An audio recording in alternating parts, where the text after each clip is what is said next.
make rivers in desolate heights.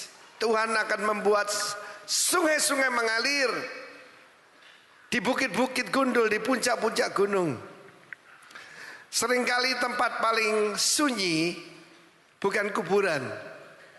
Tempat paling sunyi adalah di mana tempat kepemimpinan. Yang mengerti katakan amin.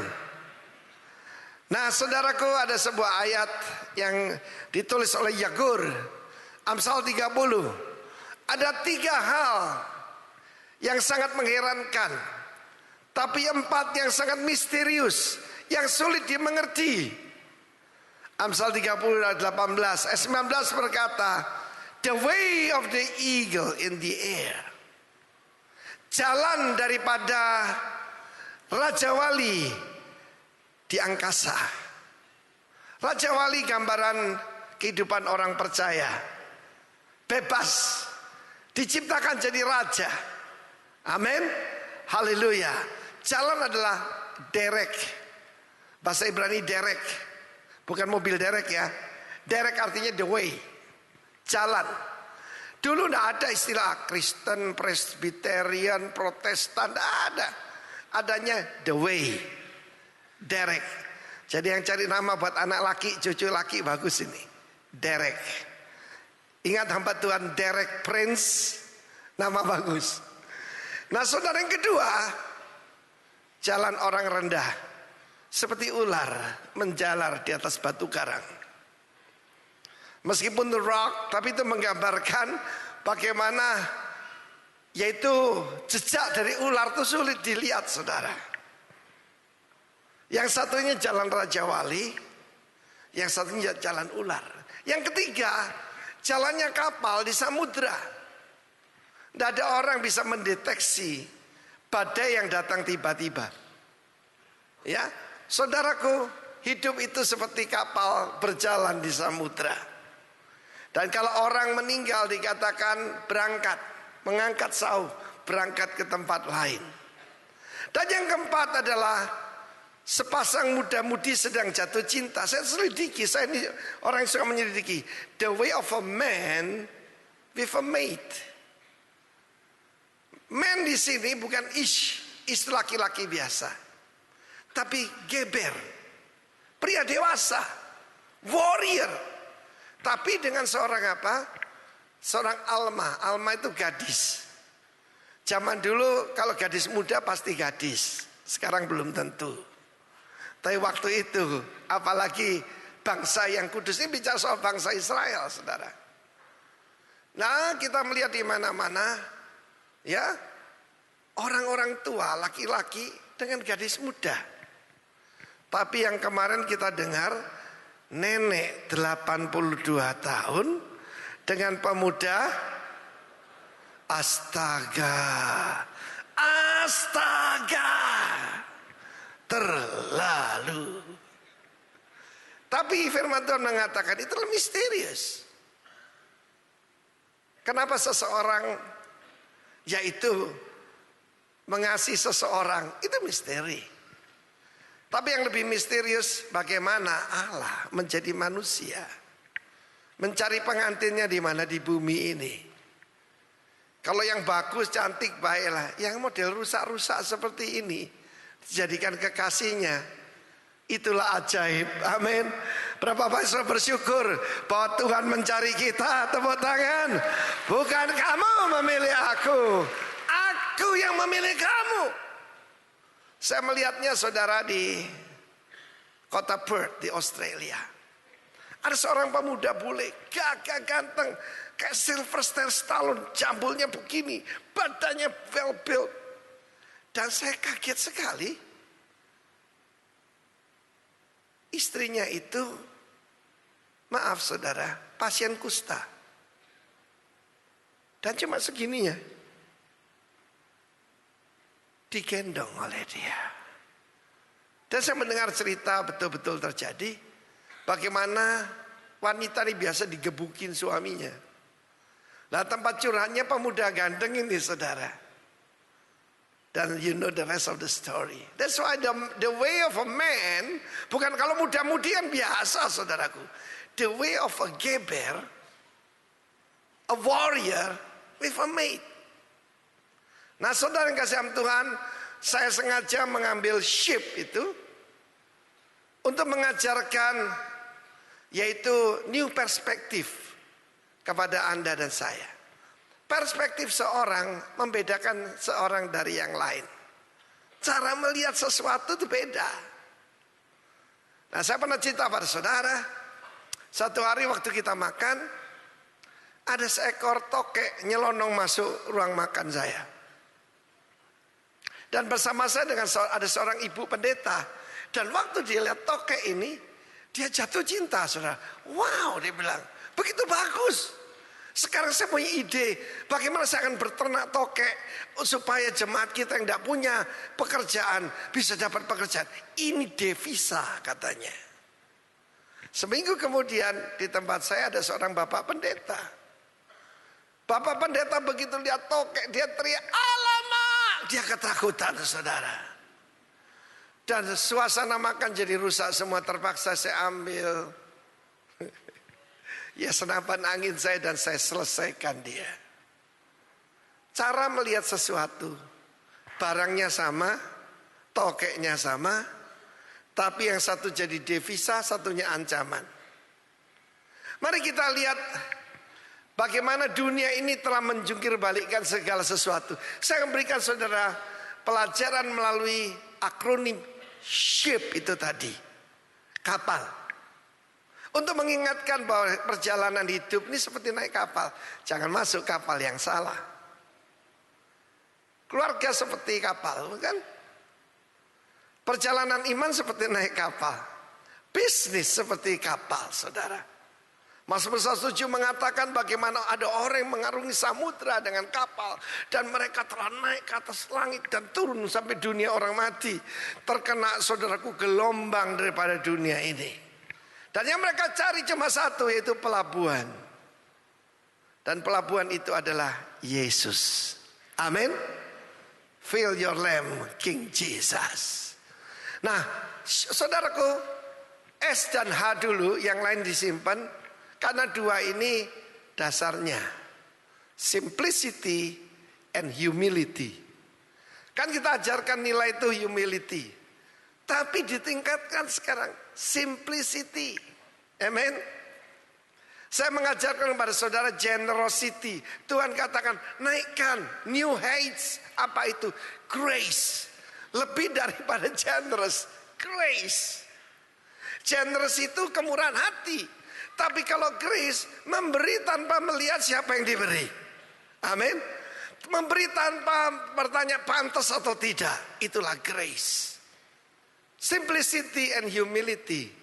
Dan saudara dan saya bersyukur bahwa kita punya contoh yang sangat luar biasa tentang pemimpin yang simplicity and humility. The simplest are always the humblest. The humblest are often the simplest. Orang yang paling sederhana itu orang rendah hati. Orang rendah hati itu orang yang sederhana. Having just enough is to have enough. Punya cukup, itulah cukup saudaraku. Mari kita mengembangkan, cultivate itu mengembangkan simplicity by rejecting complexity. Jangan hidup terlalu canggih saudara. Ada satu ayat yang selama ini saya cari, rupanya kesulitan daripada istilahnya saudara. Yaitu di dalam Yesaya 57 ayat 10. Yesaya 57 ayat 10. Kenapa sekarang banyak orang tuh selalu ketemu orang lagi capek, lagi stres. Ini saudaraku, oleh perjalananmu yang jauh engkau sudah letih lesu. Perhatikan ayat yang terjemahan lain. Thou art wearied in the greatness of thy way. Kamu letih lesu, kamu capek, kamu stres, kamu teler sebab hidupmu yang terlalu canggih. The greatness of their way. Di dalam terjemahan The Message, you wear yourself. You wear yourself out trying the new and the different. Selalu cuma cari apa yang baru di sini. Restoran yang baru, tempat-tempat baru. Pergi tanpa tujuan. Perhatikan, and never see what is waste it all is. You always found strength for the latest fad. Never got tired of trying new religion. Kamu tuh capek karena selalu mencoba yang baru. HP baru, gadget baru. Orang Indonesia termasuk saya suka yang baru. Betul gak saudaraku? Iya kan? Dan Tuhan berkata, you wear yourself out. Kamu akan capek. Gara-gara, aduh mobilku kok sudah lama ya. Saudara tidak bersyukur tinggal di Bali. Di Bali orang tidak peduli saudara naik mobil baru atau mobil lama. Amin. Nah, tidak masalah saudara. Rumahmu nggak terlalu mentereng, tidak penting saudaraku. Siapa yang bersyukur tinggal di Bali? Lain dengan Jakarta saudara. Lain dengan Jakarta. Mereka selalu mencari yang baru. Bahkan trying new religion, trying new church. Firman Allah menunjukkan kamu capek dan lelah karena kamu, yaitu saudaraku, terlalu canggih. Kapan saya cerita tentang Pak Rudi Hartono, orang hebat kan? Siapa ngaku orang hebat ya? Saya belajar sesuatu dari dia. Sebab saya ya laki-laki normal saudaraku ya. Kaosnya ada hitam, ada biru, ada coklat ya. Pak Rudi itu kaos kakinya hitam semua. Satu warna aja. Bajunya ya kaos ya, sebab dia olahragawan ya. That's it. Dia bisa beli merek yang paling mahal, tapi hidupnya sederhana. Saya perhatikan orang makin kaya, makin hebat, makin sederhana. Yang macam-macam, termasuk modelnya kalau dandan kayak penyanyi dangdut, itulah Indonesia. Bandingkan sama yang lain. Don't wear yourself out. Karena selalu mencari yang baru, mencoba yang baru, mencoba yang berbeda. Karena complexity of your life. Saya kenal banyak teman-teman yang kaya. Biasanya yang punya masalah itu yang setengah kaya, saudaraku. Itu selalu mau nonjol. Ya, selalu mau nonjol, mau nunjukkan kalau dia kaya. Kadang-kadang pakai barang palsu lagi. Tetapi saya perhatikan, you wear yourself out. Ada seorang ibu di Jakarta, setiap hari ke salon 3 jam. Kalau merawat tubuh kadang-kadang 5 jam. Bukan seminggu sekali, setiap hari. Aduh saudaraku, apa dia jadi badannya rileks, enggak tambah stres saudara. Nah mari kita lihat apa yang diajarkan oleh Tuhan kita, Yesus Kristus. Dia berkata, saudaraku, ketika aku mengutus kamu, apa kamu kekurangan sesuatu? Saya jawab, karena saya sebagai hamba Tuhan, melayani Tuhan, tidak pernah kekurangan apa-apa saudara. Ya. Yang memanggil ke-12 murid itu mengutus mereka berdua-dua, yang memberi mereka kuasa atas roh-roh jahat, dan berpesan kepada mereka. Berpesan ini salah, memerintahkan, he commanded to them, supaya jangan bawa apa-apa pada mereka kecuali yang paling penting, tongkat, roti pun jangan, bekal pun jangan, uang dalam ikat pinggang pun jangan. Boleh memakai alas kaki tapi jangan memakai 2 baju. Terjemahan bahasa The Message, bagian paling bawah. He sent them off with this instruction. Don't think you need a lot of extra equipment for this. You are the equipment. No special appeals for funds. Keep it simple. Kata bersama saya, keep it simple. Saya ini frequent traveler. Karena itu saya selalu ingin traveling light. Ya, saya ingin selalu enteng. Ya, karena saudara pergi satu tempat paling tidak lebih dari 10 hari. Karena itu apa yang kita bawa itu simple sekali, sederhana. Cari tas yang enteng, koper yang enteng, semuanya minta enteng, saudara. Ya, saya ingat pertama kali saya ketemu seorang penginjil. Asalnya artis, laki loh nih saudara.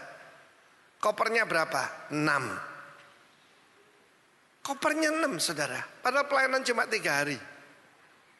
Ngeri saudara. Jadi setiap kali nyanyi ganti pakaiannya. Ya mungkin itu gayanya ya. Tapi kita melihat bagaimana Tuhan Yesus memerintahkan kita.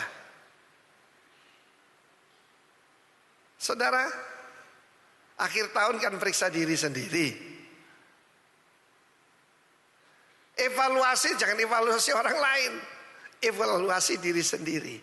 Tuhan, apa yang kurang pada saya? Biasa kan suami istri juga tanya gitu. Apa yang kamu tidak senang tentang saya? Dulu tahun pertama. Daftarnya panjang sekali saudara. Sekarang hampir tidak ada, tinggal dikit. Cuma kemarin dia bilang, tuh loh kebiasaan kamu. Kalau habis mandi, tidak tahu bagaimana gayungnya saya lemparkan saudara. Tinggal itu kan sayang. Dulu segini loh. Ketika saya tanya pada Tuhan. Terus terang nih ngaku nih. Saya berpikir bahwa saya ini sudah lumayan. Karena apa? Saya bandingkan dengan teman-teman saya. Itu bodohnya saya. Harusnya dibandingkan dengan siapa? Dengan Tuhan Yesus. Lalu Tuhan bilang gini. Kamu terlalu banyak barang. Waduh saudara. Kamu itu terlalu banyak barang. Dulu datang ke sini tidak punya apa-apa. Kamu terlalu banyak barang. Saya hampir-hampir jawab, ya tapi Tuhan saya tidak bisa dikasih sama teman-teman saya itu. Saudara-saudara saya itu yang memanjakan saya. Tidak, Tuhan bilang terlalu banyak barang. Keep it simple. Saya ingat satu perkataan seorang hamba Tuhan. Dia berkata begini. Lead a simple life. So others simply live. Live simply. Hiduplah sederhana. So others simply live. Kata bersama saya 1, 2, 3. Live simply. So others simply live. Kenapa kita hidup harus lebih sederhana? Supaya bisa memberi lebih banyak pada orang lain. Betul? Loh kok diam saudara? Nah, itu risikonya mengikut Tuhan Yesus. Dia berkata, dia bahkan tanya, aku mengutus kamu, pernah kekurangan apa-apa? Tidak pernah. Saya melayani Tuhan. Tahun ini, akhir tahun ini, 38 tahun. Saya menikah tahun ini 40 tahun. Dan Tuhan tanya, pernah enggak kamu kekurangan? Enggak pernah Tuhan. Apapun yang saya butuhkan, Tuhan sudah sediakan jauh di depan. Baik SDM, baik apapun. Karena apa? The Lord is my shepherd. I shall not want. Live simply. Belum pernah kita ngalami ada presiden sehebat ini. Waktu pelantikan kabinet kerja, enggak pakai jas. Baju putih tangan digulung. Itu malah celananya digulung saudara. Sekali dia pinjam jaket agak keren dikit. Pinjam punya anaknya. Langsung jaketnya tuh laku saudara. Ternyata Pak D bisa juga jadi peragawan saudaraku. Ya. Live simply. So others simply live. Luar biasa saudara. Kata Rasul Paulus dalam pemberitaan 1 Korintus 2 ayat 2. Sebab aku telah memutuskan untuk tidak mengetahui apa-apa di antara kamu selain Yesus Kristus. Yaitu dia yang disalibkan. Terjemahan The Message. I deliberately kept it plain and simple. Kata plain and simple. First Jesus and who he is. Then Jesus and what he did. Jesus crucified. Wow. First Jesus. Siapa dia? Yang kedua, apa yang dilakukan Yesus? Dalam hidup saya terapkan ini. Dan masih terus belajar saudara. Dalam perjalanan ke Surabaya saya ketemu dengan seorang pemuda dari Bali. Bajunya garis-garis saudara ya, biru putih gitu. Cara pembukaan, duh bajunya sama gitu saudara. Lalu duduk di samping saya, ternyata dia tunjukkan sepatunya sama saudaraku. Bukan cuma sepatunya sama. Ketika saya bersaksi bahwa saya ini asma disembuhkan, dia bilang saya juga asma, baru keluar rumah sakit. Dan apa yang saya katakan, saya cerita tentang Yesus, who he is, and Jesus, who, what he did, apa yang dilakukan Yesus. Dalam hidup kita, keep it simple, yaitu berpusat pada Tuhan Yesus. Amin. And all these things shall be added unto you. Segala yang kamu cari itu akan mengejar Anda. Amin. Kalau saudara memberi seseorang dan mengharapkan dia nanti kembalikan saudara, itu bisnis. Tapi Tuhan mengajarkan memberi karena kasih. Kasih tidak menuntut kembali saudara. Menuntut kembali itu bisnis. Amin saudaraku. Orang memberi kepada pejabat mengharapkan mendapat sesuatu dari dia. Kembali kita kepada humility. Hati humility. Dan dua ini saudara kembar. Tidak bisa dipesan. Bisa-bisain. Yang sederhana pasti rendah hati. Yang rendah hati pasti sederhana. Itu sudah rumus saudaraku. About humility. Ya saudaraku. Ini ciri khas daripada pengikut Kristus. Amsal 16 ayat 18. Kita baca. 1, 2, 3. Kecongkaan mendahului kehancuran, dan tinggi hati mendahului kejatuhan. First pride, then the crash. The bigger the ego, the harder the fall. Satu kali saya ngalami saudara, yaitu kartu kredit saya ditolak saudara. Nah saya jengkel sekali karena belum pernah terjadi ya kan. Saya telepon, yaitu banknya. Ternyata memang limit kartu kredit saya cuma segini. Padahal mestinya lebih lah. Dan saya tahu di situ bahwa saya masih sombong saudara. Saya tanya, kenapa kok cuma sebegitu? Dan saya kaget dengan perkataan saya karena Roh Kudus menempelak saya. Kamu sombong, kamu minta dilayani. Aku yang adalah guru dan Tuhan. Aku datang untuk melayani dan tidak untuk dilayani. Sementara yang di sana pasti sudah dilatih untuk melayani. Ya maaf Pak, dia pakai kata-kata lembut saudaraku ya. Karena dia memang dilatih untuk itu. Ini soal mode saudaraku. Mode-nya. Kita mode-nya melayani atau dilayani. Sebab kecongkaan itu awal kehancuran. Saudara harus selalu periksa posisi hati saudara. Posisi hati saudara mesti diperiksa. Karena Tuhan Yesus itu kalau ada orang meminta pada dia, jawabannya gini. Apa yang engkau mau? Bukan yang aku mau loh. Apa yang engkau mau? Saya pada waktu lihat raja itu datang saudara, saya mengucap syukur. Itu raja negara kecil gitu saja melayaninya seperti repotnya kayak gitu saudara. Sementara Pak D kita menolak pesawat terbang baru kepresidenan. Menolak beli mobil baru. Gubernur DKI naiknya kijang saudara. Kita punya contoh-contoh yang luar biasa di Indonesia. Dan Tuhan tegur saya. Pertama ditegur kebanyakan barang. Sekarang ditegur congkak saudara. Sebab kalau cuma di depan orang namanya pencitraan. Mari kita lihat Efesus 4 ayat 1.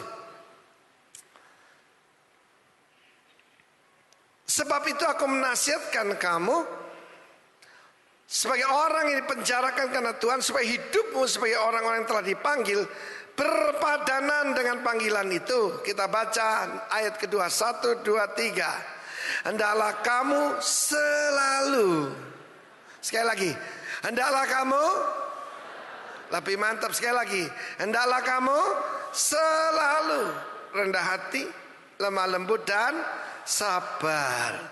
Tunjukkan kasihmu dalam hal saling membantu. Terjemahan The Message ayat kedua, with all humility, forsaking self-righteousness, gentleness, memelihara self-control, with patience, bearing with another in unselfish love. Ini Amplified Bible, bagus sekali. Rendah hati, lemah lembut, sabar. Lemah lembut itu bukan lemah gemulai ya. Lemah lembut itu power and control. Dari mana aslinya seseorang? Kasih dia kekayaan, kasih dia kekuasaan, kasih dia otoritas, aslinya keluar. Waktu jadi camat masih baik, jadi lurah mulai begini, bupati begini. Tetapi anak Tuhan selalu, amin, selalu rendah hati, lemah lembut, sabar. Masalahnya nama Chinese saya itu artinya sabar, saudara. Dan boleh tanya istri saya, belum cocok namanya Pak Sabar. Sudah lumayan? Lumayan katanya, haleluya, amin saudaraku. Nah saudara, humility itu adalah ciri khas daripada pengikut Kristus. Mari kita lihat yang lain, 1 Timotius 6 ayat 4. Kalau seorang yang berlagak tahu, padahal tidak tahu apa-apa, penyakitnya mencari-cari soal, bersilat kata, menyebabkan dengki, citra, fitnah, dan curiga. Tanda manusia akhir zaman, 2 Timotius 3. Manusia akan mencintai siapa? Siapa? Dirinya sendiri.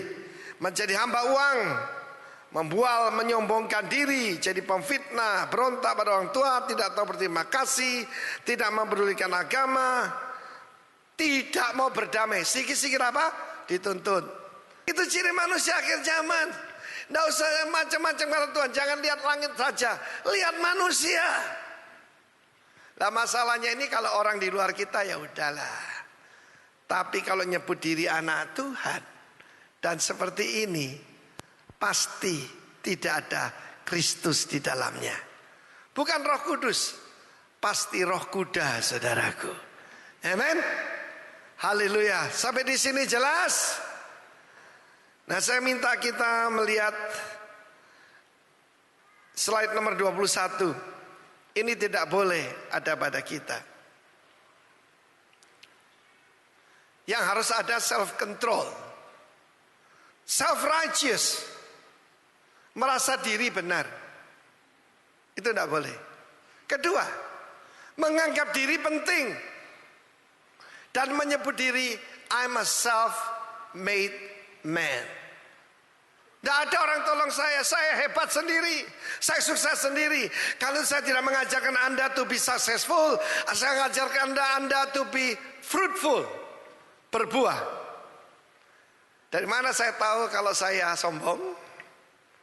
Nah kemarin minggu yang lalu, saya pergi sendiri karena untuk tugas cuma 1 hari, istri saya nggak ikut. Biasanya yang teliti kan istri saya. Dan setiap kita naik pesawat Garuda, karena kartu saya platinum, saya pasti dapat 21A atau B, paling depan dari kelas ekonomi. Saya kesana loh, kok diduduki orang? Saya tanya 21A, padahal saya tidak lihat saudara. Nomor saya 21K sebelah sana saudara. Kalau tidak percaya, lihat di gereja.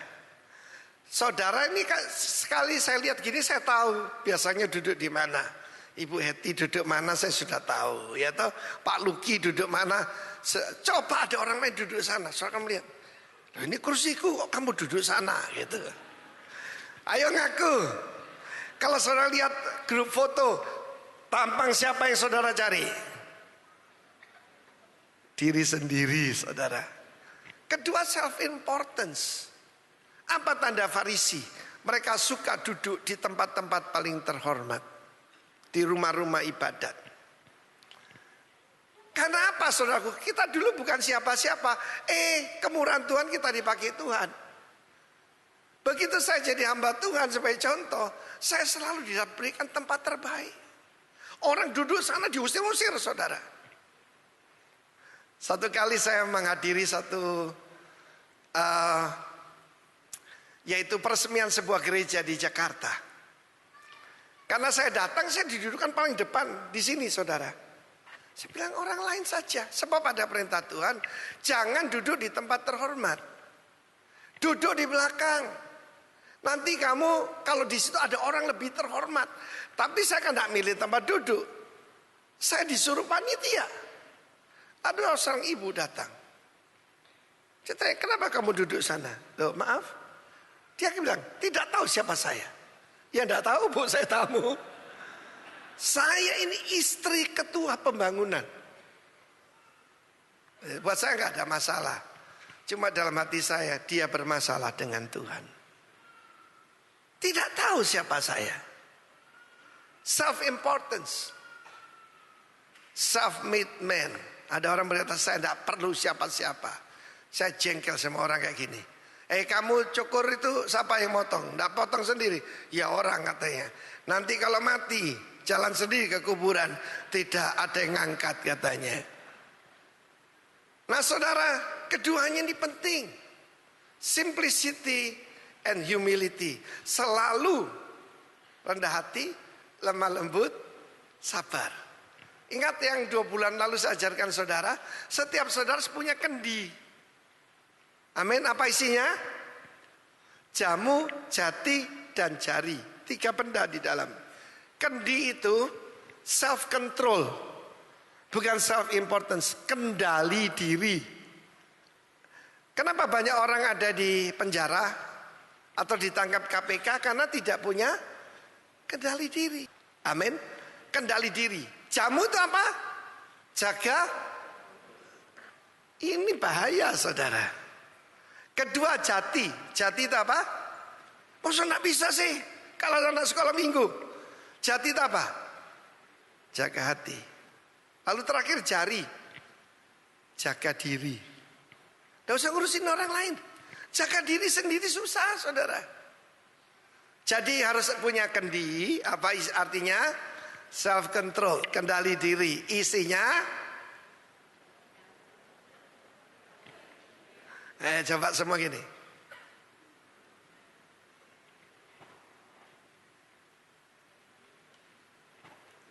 Jaga mulut, jangan hati, jaga diri. Haleluya. Lalu Anda bisa tebak, itu ada dalam light kita. Integrity. Integritas. Saya belajar integritas dari ibu saya. Sebab buat dia berdusta itu belum Kristen dulu. Itu salah. Dan saya bersyukur bahwa dia mengajarkan itu. Dan kemarin saya khusus pergi ke Surabaya, ibu saya ulang tahun ke-94. Dan saya bacakan ayat ini buat beliau. Amsal 10 ayat ke-7. Kenangan kepada orang benar mendatangkan berkat, tetapi nama orang fasik menjadi busuk. The memory of the righteous is blessed, but the name of the wicked will rot. A good and honest life. Satu kehidupan yang baik dan jujur. Honesty itu masih di bawah integrity, saudara. Honesty itu bagian dari integrity. It's a blessed memorial. A wicked life leaves a rotten stench. Kehidupan yang jahat, yang busuk, meninggalkan bau yang sangat busuk. Amsal 11 ayat ketiga, kita baca 1, 2, 3. Orang yang jujur dipimpin oleh ketulusannya, tetapi pengkhianat dirusak oleh kecurangannya. Terjemah The Message sangat bagus. 1, 2, 3. The integrity of the honest keeps them on track. The deviousness of crooks brings them to ruin. Saya tambahi, bagi orang yang lurus Tuhan berlaku lurus. Bagi orang bengkok Tuhan berlaku apa? Belat belit. Jalan ular di atas batu. Tetapi kita mencari jalan Raja Wali di angkasa. Amin, saudaraku. Integritas. Jadi meskipun nama Tulus, bisa juga jadi Bulus, saudaraku. Amin. Saya punya tukang pijet di Batam namanya Pak Bulus, saudara. Saya bilang, enggak tahu bapakmu kasih kamu nama Bulus. Mulai hari ini namamu tak ganti Tulus. Dia anak Tuhan juga, saudara. Hati-hati kasih nama anaknya, saudaraku. Orang jujur dipimpin oleh ketulusannya. Satu hari ada sejumlah uang masuk rekening saya. Lalu saya tanya, ini untuk apa?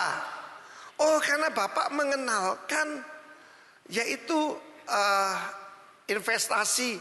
Saya tidak mengenalkan. Cuma saya pinjam nama Bapak, katanya. Oh gitu. Tapi itu uangnya gereja. Ya saya kembalikan, saudara. Karena apa? Orang jujur dipimpin oleh ketulusannya. Tidak ada yang tahu dan halal, saudara. Tetapi kita mau hidup new heights, bukan? Integrity.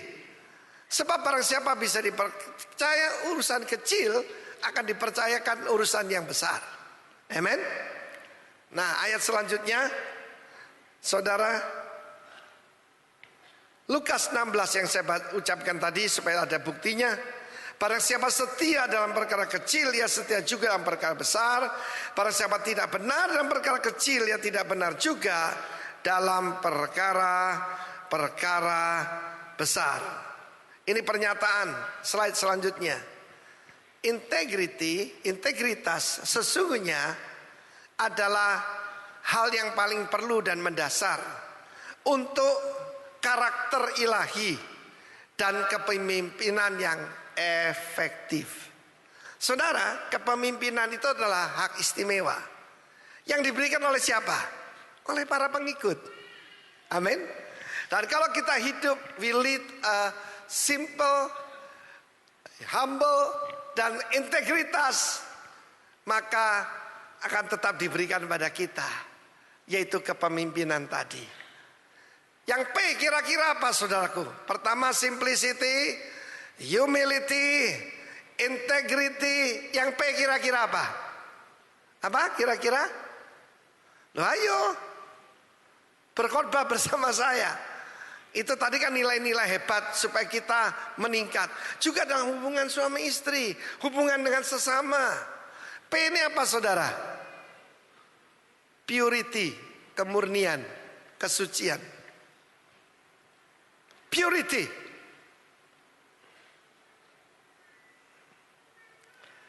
Matius 5 ayat ke-8, karakter warga kerajaan. Berbahagialah orang yang suci hatinya, karena mereka akan melihat Allah. Blessed are the pure in heart, for they shall see God. Terjemah The Message sangat bagus. You are blessed, engkau diberkati. When you get your inside world yang di dalam, your mind and heart put right, then you can see God in the outside. Berapa tahun yang lalu, ada 2 orang wanita yang terkenal meninggal dalam waktu berbeda beberapa jam. Yang pertama Lady Diana Spencer. Yang satu lagi, saudaraku, seorang wanita yang jauh dari cantik. Agak bungkuk, kurus kecil, ngurusin orang-orang kusta, orang-orang mau mati di Kalkuta. Siapa namanya? Bunda Teresa, Mother Teresa. Billy Graham mengatakan, Lady Di is beautiful outside. Dia suka foto, saudaraku. Dia melakukan filantropi, ya, membagi dana, mengumpulkan dana buat anak-anak yang terkena ranjau darat. Tetapi saudara, yang mana menimbulkan kenangan yang indah? Bagaimana kehidupan Lady Diana? Tidak terlalu cemerlang. Pacaran dengan ini, pacaran dengan itu. Alasan, ya suaminya duluan dong. Tidak bisa.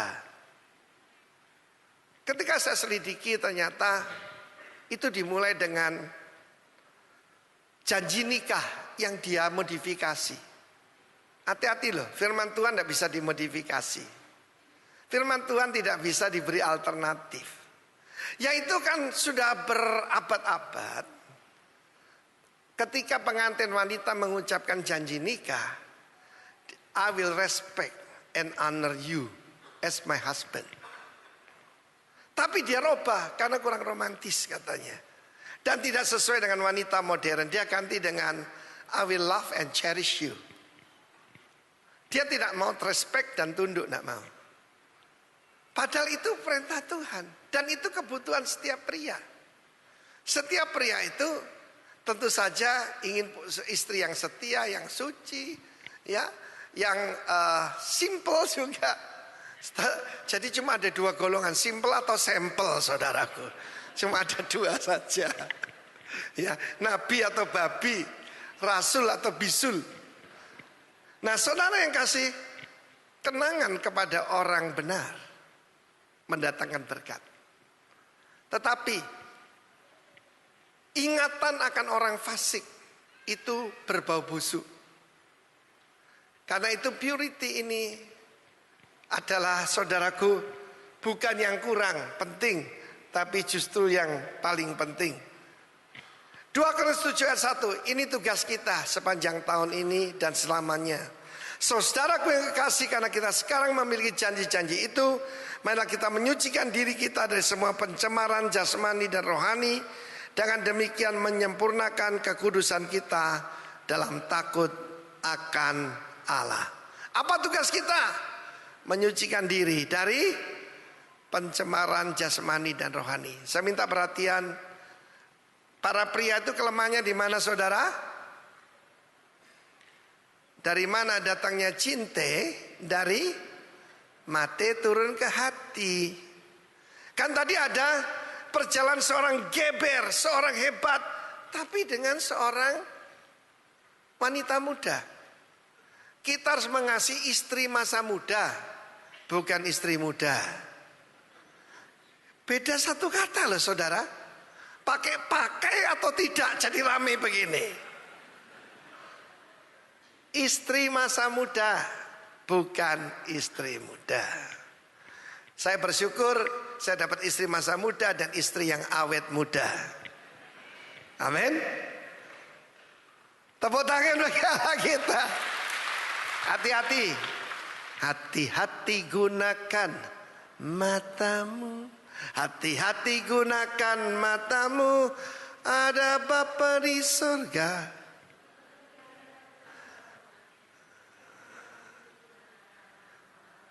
Lah yang nyanyi wanita semua, saudaraku.